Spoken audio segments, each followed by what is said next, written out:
On reprend dans nos Tikkuné Zohar sur la Shrina et sur la fête de Sukkot. Alors je voudrais revenir sur un point particulier qu'on a vu la dernière fois. J'espère que vous vous rappelez effectivement de ce qu'on a vu la dernière fois, le conte des Nanoïm. Donc, on va juste refaire une petite révision rapide. D'accord? Vetsarir Arba Zimnin Chai. Et donc, il faut faire 4 fois 18. Vous vous rappelez que 4 fois 18, c'était 3 fois 6. C'est-à-dire, on fait 6 dans les 6 directions. Et à chaque fois, on fait 3.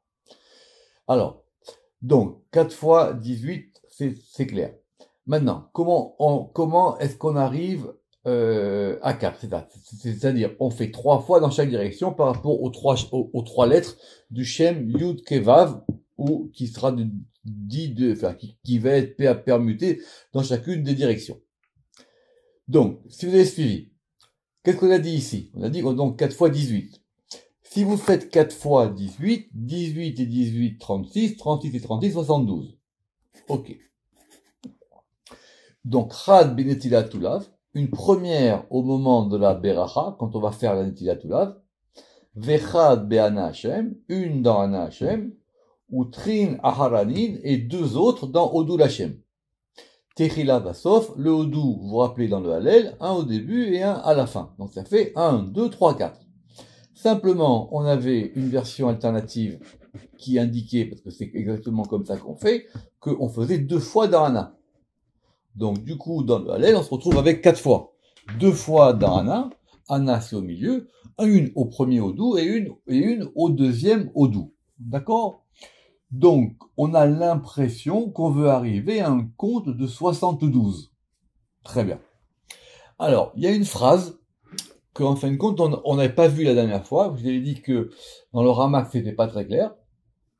Qui disait que on va la rajouter ou be'ilin, et donc avec ces succutions, inun mashpilin me'ela letata, donc ils, c'est-à-dire Israël qui font ça, mashpilin, ils abaissent, me'ela du haut vers le bas, les 72 nations. Très bien.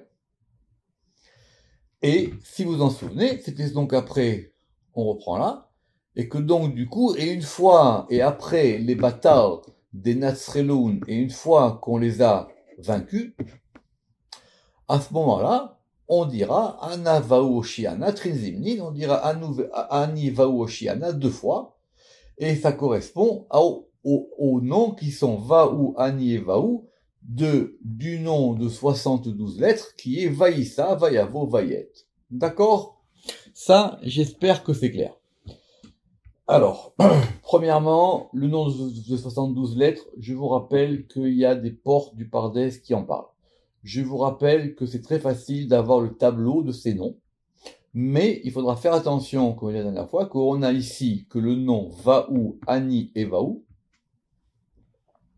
c'est composé, là notre endroit, du premier, du 37e et du 49e. Effectivement, ces noms, ils sont disposés en colonnes. Donc, on avait terminé là-dessus la dernière fois, à savoir que, avec le nom de 72, on prend 3 des noms, et c'est ça qu'on va faire dans ce qui va se passer après le Hallel, quand on va tourner autour de la Teva où il y a un Sefer Torah, avec le Lulav. D'accord? Donc, reprenons l'idée. Le Lulav, en fin de compte, c'est une arme. Enfin, le Lulav, c'est-à-dire le Lulav, c'est le nom générique des 4 espèces. Le Lulav, c'est une arme. Et cette arme-là, comme on va la diriger dans toutes les directions du monde, du coup, maintenant, on va avoir une victoire. Et cette victoire-là va nous permettre d'abaisser les nations qui sont contre Israël. Simplement, petit détail qui a son importance, normalement il y a 70 nations. Il n'y a pas 72 nations. Alors, le Matok Midvash, il dit que on compte 70 nations, plus les 2 principes généraux, c'était ce que je vous avais cité la dernière fois, qui sont les 72 les généraux, qui sont Esav et Ishmaël. Donc on arrive à 72. Il se trouve que le Ramak, il n'a pas ça. Le Ramak, dans son manuscrit, lui, il a que Ube ili nanuin, et avec ces succussions, comme on l'a dit, Inun mashpilin, ils font abaisser, mais elle a les tatas de haut en bas, les 70 nations. Parce qu'effectivement, il n'y a pas de raison qu'il y ait 72 nations. Petite question, mais qui a son importance, mais c'est que nous, tout notre compte, il est sur 72. Donc ça reste comme ça. Mais en tout cas, d'après le Ramak, c'est clair que c'est 70. Et évidemment, si on divise 70 par 18, on n'arrive pas à un compte rond. D'accord. Alors j'ai pas trouvé de réponse à cette question. Je sais pas. Parce que le Ramak, lui, il dit clairement qu'effectivement, le compte, c'est le compte des 70 nations. Très bien. Maintenant qu'on a fait tout ce développement sur la Shrina avec la notion de la Souka, on va revenir, et c'était ça la question de la dernière fois, on va revenir maintenant sur notre verset, qui est le verset, et qui est en même temps le commandement, emblématique, si je peux dire, du rapport à la Shrina, qui est donc cette mitzvah du Shiluach Hakel, c'est-à-dire cette mitzvah du fait de renvoyer la mer. Alors, on va maintenant, aujourd'hui, si Dieu veut, revoir cette mitzvah sous un angle complètement différent. Vous vous rappelez que depuis le début des Tikkun HaZohar, on ne fait que parler de ça, parce que c'est une mitzvah fondamentale. Mais maintenant, on va se poser des grandes questions et des questions fondamentales sur cette mitzvah. Donc, on a compris que la mer, c'est-à-dire la mer des oisillons, c'était la Shrina. Et vous vous rappelez qu'on va reprendre le verset que j'espère que vous connaissez par cœur, et on va maintenant le redécouper. Donc, quand Israël est en union avec la Shrina, comme on l'a dit le Shabbat, ou comme on vient de le voir dans Sukkot, alors à ce moment-là, on va attribuer la première partie du verset.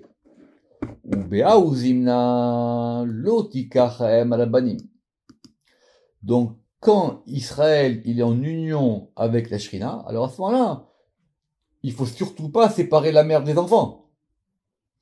Donc, dans ce temps-là, Be'auzimna, le temps de la fête de Sukkot, alors là, c'est clair que l'otika hayam alabanim. Très bien. Alors, je vous demande de faire très attention. C'est évidemment très subtil, mais c'est les Tikkun HaZohar. Maintenant, on va tout reprendre notre histoire. Vous vous rappelez qu'il y avait 3 éléments dans le verset. Il y avait les Betsim, les Banim et les Frochim. Alors, les Betsim, c'est-à-dire les œufs, Inun Mesitra de Ophanim. Eux, ils sont du côté des Ophanim. J'explique, c'est très subtil. C'est pas qu'on revient au départ. Vous rappelez-vous qu'on avait parlé, nous, des âmes. Des âmes que la Shrina faisait descendre. Le Shabbat, par exemple. On parle évidemment ici que du temps de l'exil. Parce que quand c'est la Géoula, c'est autre chose. Donc, Betsim, ça correspond aux Fanim. Donc, on va maintenant rentrer dans l'angéologie, si on peut parler comme ça. Donc, le degré le plus bas, ce sont les œufs.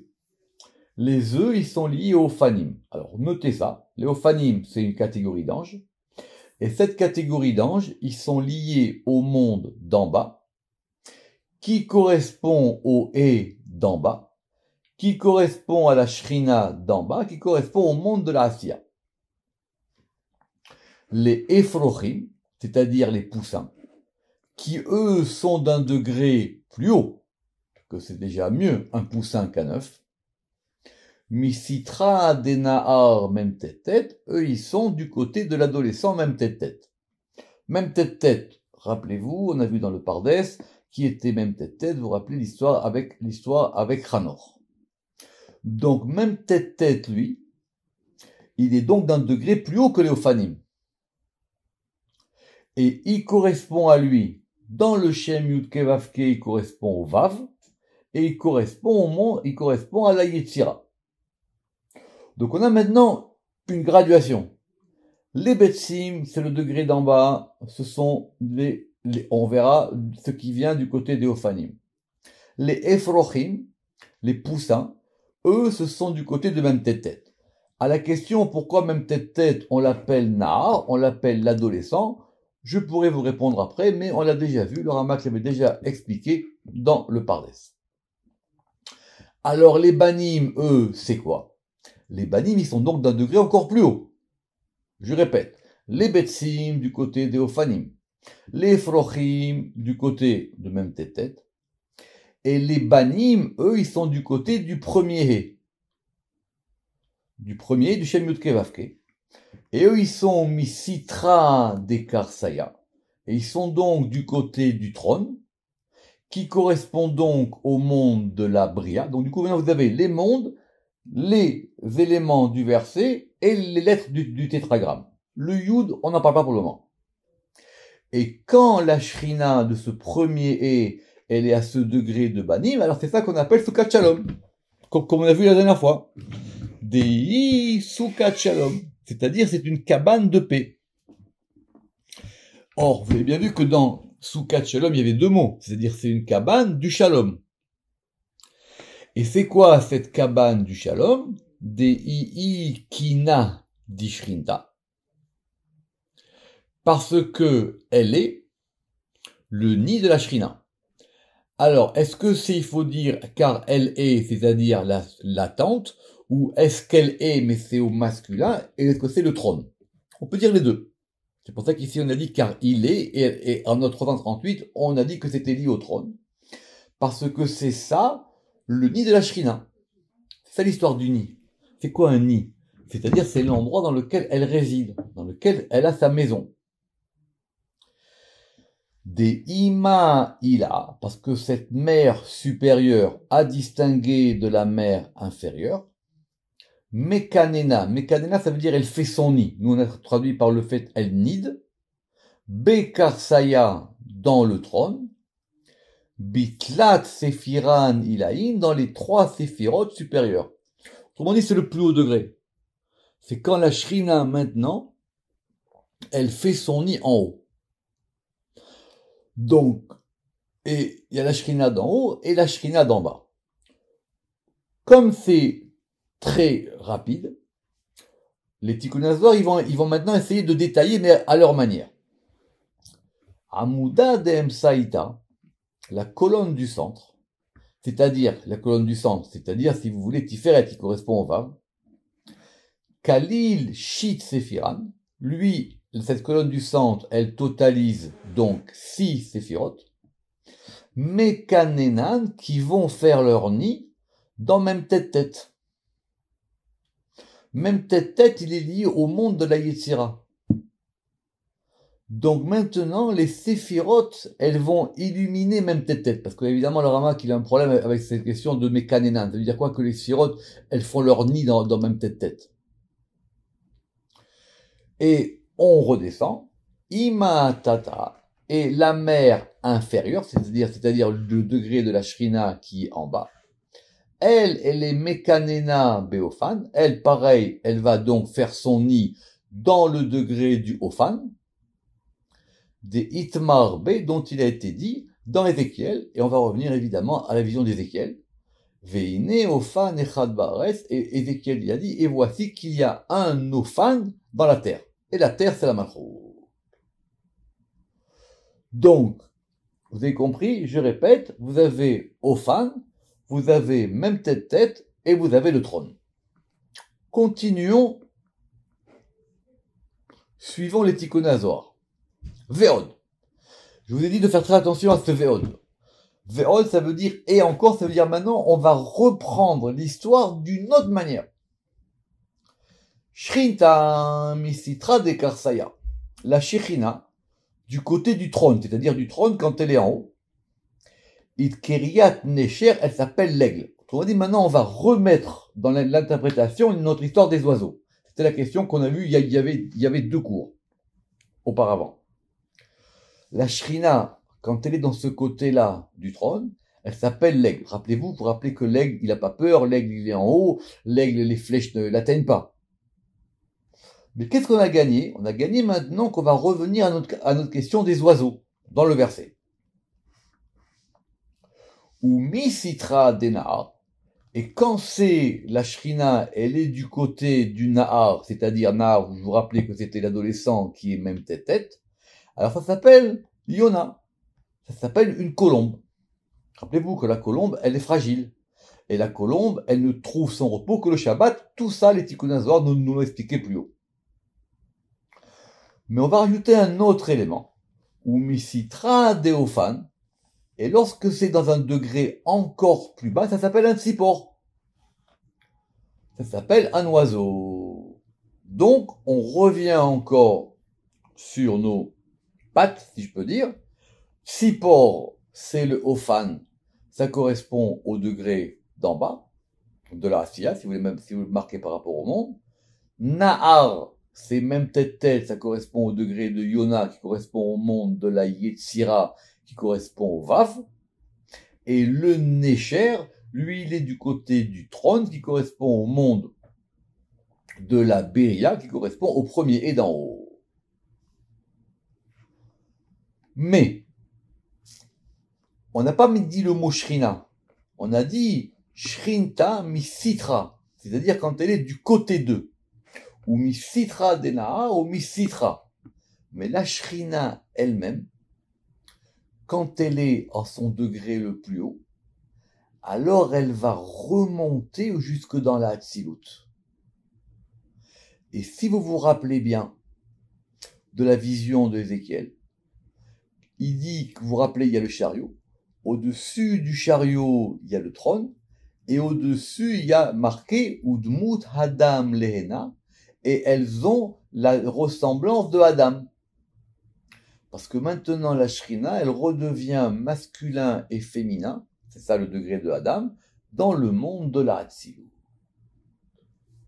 Donc on a maintenant réexaminé, revu le verset d'une autre manière. Et c'est pas fini, on continue. Vérod, et de plus. Alors, attention. Attention, je dis attention parce que vraiment, c'est une très très grande question. Et c'est une très très grande question qui va confronter la Kabbalah avec la Halacha. Il faut toujours revenir au pshat. Après le pshat, qu'est-ce qui se passe? On a une mitzvah.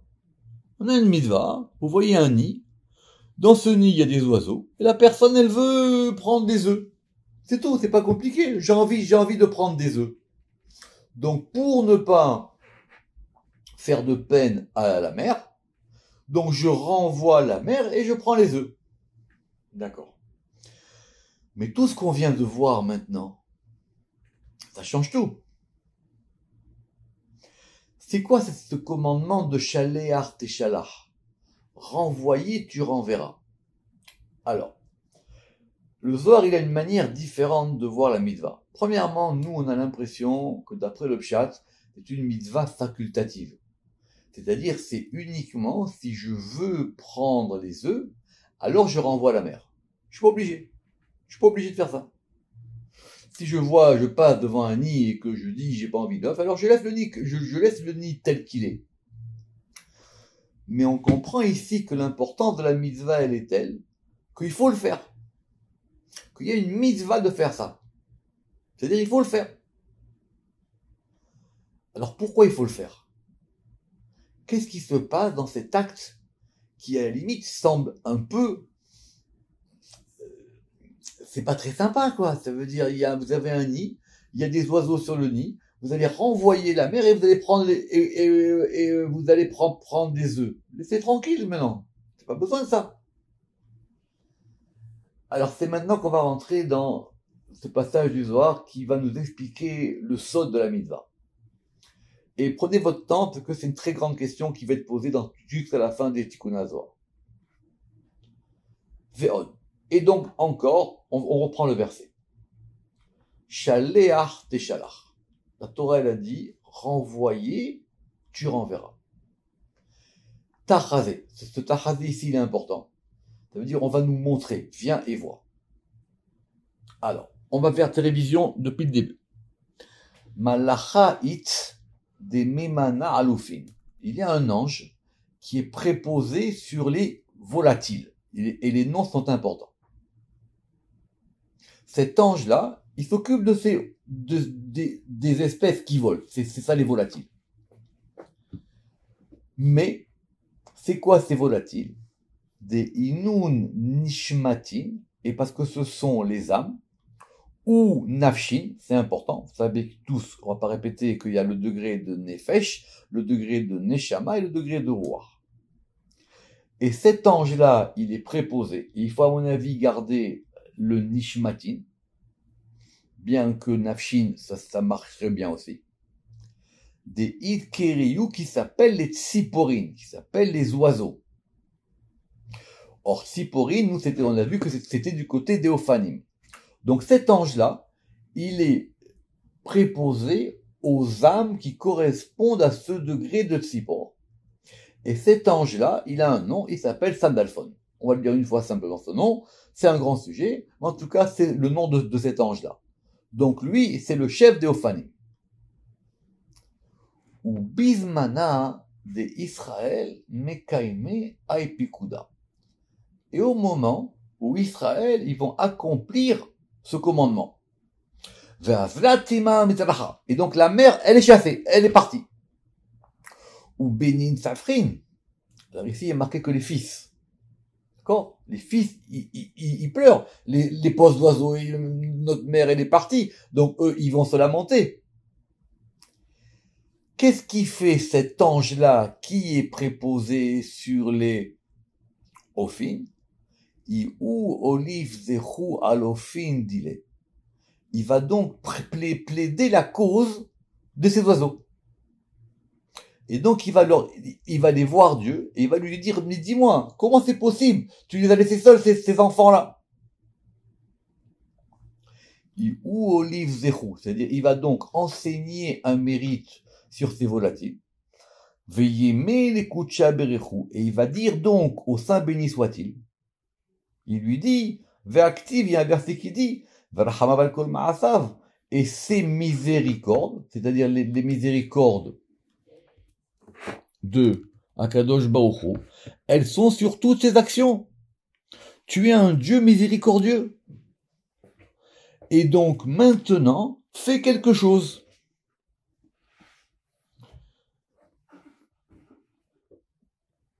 Alors, c'est très important ce qu'il vient de se dire là.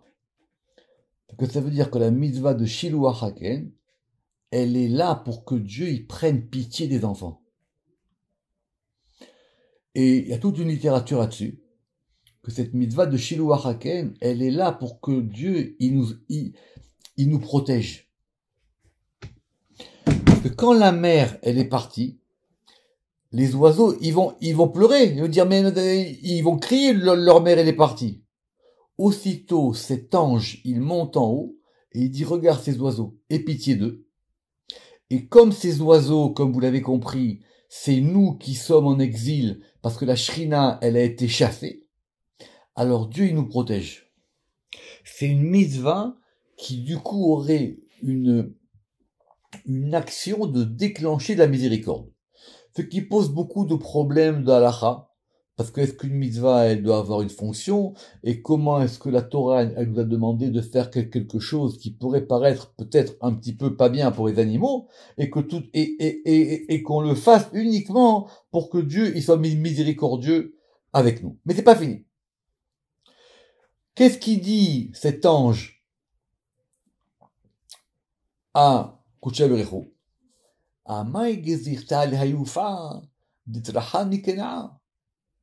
Pourquoi est-ce que tu as décrété sur ce volatile qu'il soit chassé de son nid? Alors, vous regardez la note 356 parce que à quoi ça correspond, mais en tout cas, ça veut dire qu'il y a un degré de la Shrina qui correspond au degré qui est parti. Mais ça, c'est le travail de Sandalphon. Mais quand on va à un degré plus haut, rappelez-vous qu'on a dit que même tête, lui, il était lié à quoi? Même tête, lui, il était lié au Ephrochim. Il était lié au poussin. Alors même tête aussi, même tête aussi, il va lui aussi dire, Vechen même tête, olive, zehualofin, dile, deinun, ruchin. Alors lui aussi, il va aller voir Dieu et il dit, je veux qu'il y ait une miséricorde pour ce degré des ruchin. Autrement dit, on est en train de réparer toutes les parties de la Neshama. Le degré de même tête, ce sont les nafshin. C'est ça à mon avis le mieux. Le degré de même tête, ce sont les ruchin. D'accord? Et donc il y a nefesh, l'âme, d'en bas. Après il y a ruach. Comme il dit le Ramak. Sandalphon, il est lié au nafshin, et même tête, il est lié au ruchin. Pourquoi? Des mikar saya, inun nishmatin. Parce que du côté encore plus haut, ça correspond au neshamot. Donc, je vous répète, nishmatin, ruchin, nafshin. Ou me'ai chaya ruchin, et de cette vivante, de cette chaya-là, c'est-à-dire qui est liée à ce degré des ruchin qu'on a vu, ou me'ofan nafshin, et du ofan des nafshin, et ils sont dans la bria, yetira asiya, et donc ils sont dans bria, yetira asiya. C'est pas évident que ce texte-là, que cette ligne-là, elle soit vraiment des tikkun avva, mais en tout cas, elle nous permet de clarifier. Reprenons les notes. 359, 360, 361. Les âmes, nishmatin, elles sont liées au trône qui est du côté du monde de la bria. 360. Les esprits, ruchin, ils sont liés à la chaya, qui est dans le monde de la Yetzira. C'est intéressant parce qu'ici, du coup, on a l'impression que même tête, on l'a considéré ici comme étant une chaya, ce qui est quand même assez surprenant.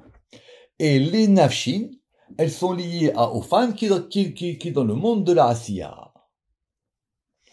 Donc maintenant, ce sont, première explication, cette mitzvah de Shiluach Hakel, elle permet justement de réparer et de faire recevoir un influx sur ces 3 degrés qui sont donc, je répète, les betsim, c'est-à-dire les œufs, les ephrochim, c'est-à-dire les poussins, ou les banim, ou les fils, ou les oiseaux.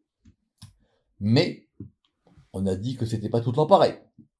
Ou Shabbat ve Yomin Tovin, mais quand il s'agit de Shabbat et des jours de fête, Nartin alayou vont descendre sur eux, c'est-à-dire sur Israël et sur tous ces degrés.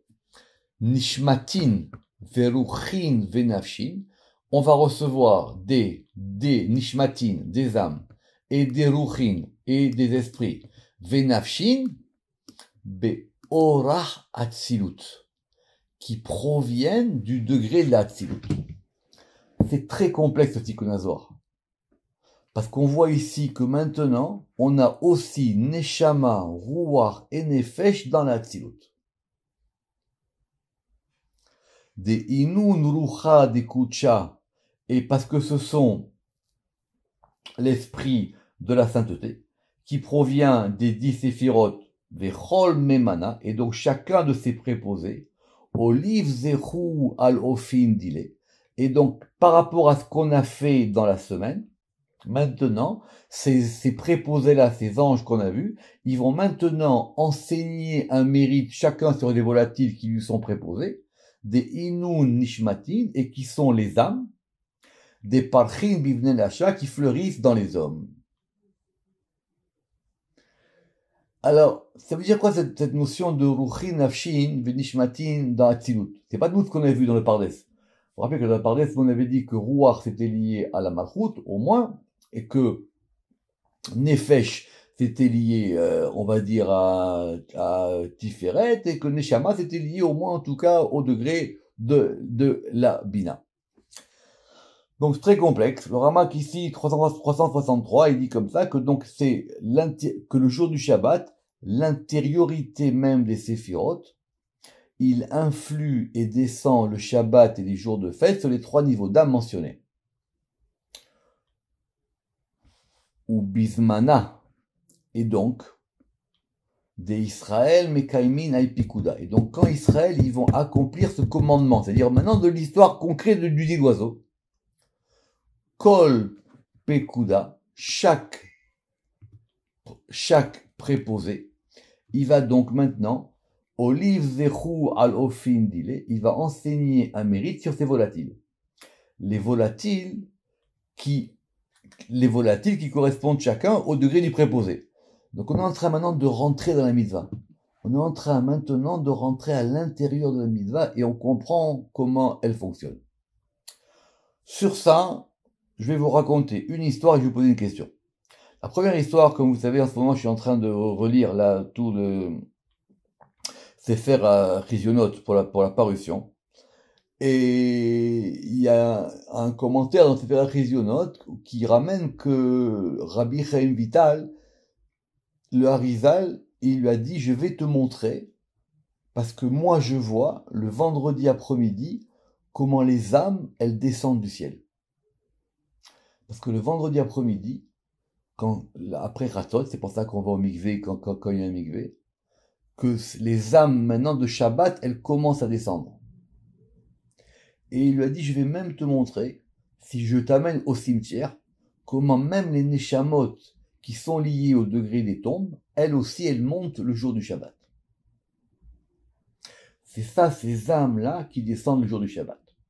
Ça, c'est la première histoire. Évidemment, l'histoire du Harizal, tout le monde sait, il y a beaucoup d'histoires, il faut les laisser comme des histoires.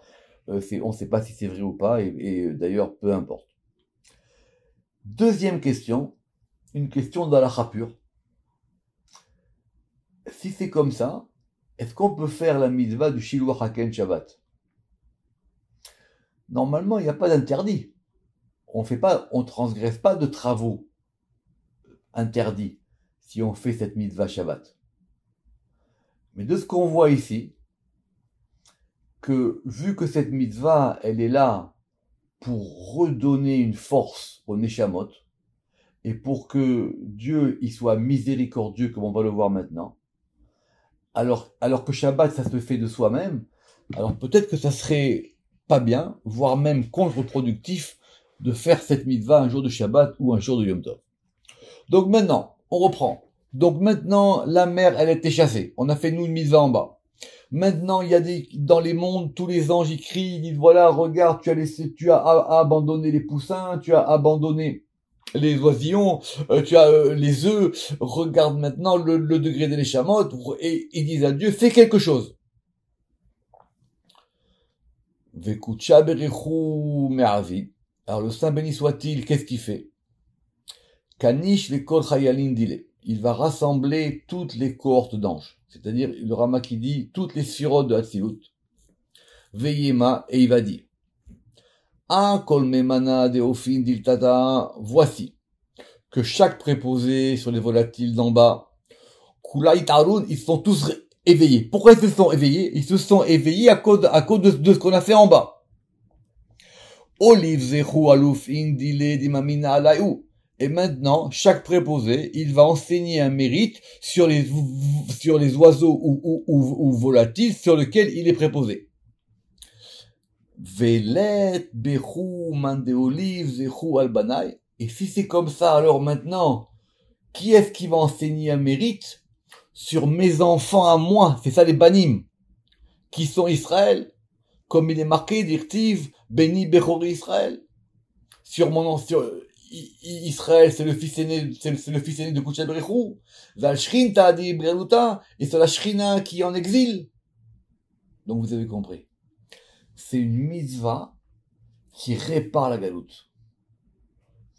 Par ce déclenchement que nous explique ici les Tikkun Zohar, par ce mécanisme des anges qui montent et qui vont intercéder, Dieu lui-même, il va prendre en pitié la mère elle-même, parce que eux, les anges, ils ont pris en pitié qui?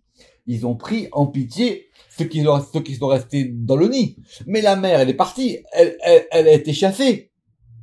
Alors c'est Dieu qui dit, elle, c'est ma Shrina, et moi je vais m'occuper d'elle.